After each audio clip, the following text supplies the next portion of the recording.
Die laaste onderwerp vir kwartaal 2 vir graad 7 is numeriese en meetkundige patrone. Wanneer ons gaan kyk, numeriese patrone is wanneer daar 'n patroon gevorm word met getalle of met syfers. Byvoorbeeld 3, 5, 7, 9, 11 ensovoorts is 'n patroon wat vir jou gegee word deur getalle. Hierdie patroon word elke keer net met 2 bygevoeg om die patroon te vorm.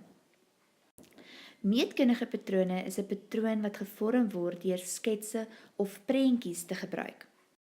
Byvoorbeeld hierdie sterretjies wat op mekaar gevoeg word, as jy gaan kyk daarna, word daar elke keer 'n ry aan die onderkant bygevoeg om die patroon te vorm.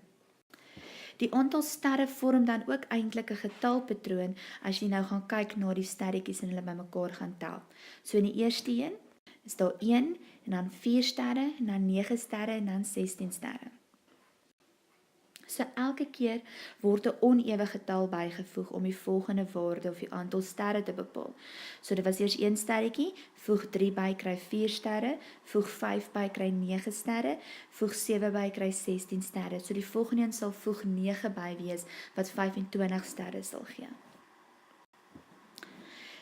Teorie wat belangrik is by die numeriese en meetkundige patrone is: 'n patroonnommer word deur 'n n voorgestel. So wanneer ons na die patroon hieronder kyk, sal ons byvoorbeeld sê die patroonnommer, byvoorbeeld die eerste patroon of die tweede patroon of die derde patroon waarmee ons sou werk.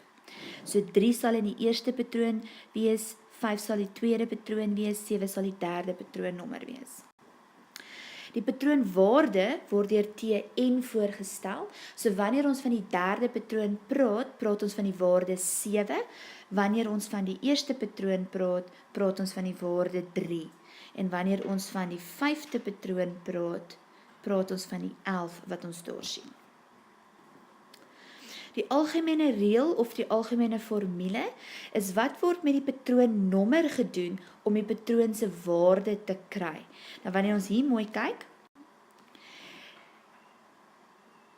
Tn stel voor wat die waarde sal wees by 'n sekere patroonnommer. 2n is dat die patroonnommer met 2 gemaal moet word en dan met 1 bygevoeg word. So as ek nou na die 5 gaan fokus, hy is die tweede patroon. So wanneer ek 2 met die tweede patroonnommer gaan maal, gaan ons 4 kry en 1 byvoeg, vind ons die nommer 5 waarna ons gekyk het nou net.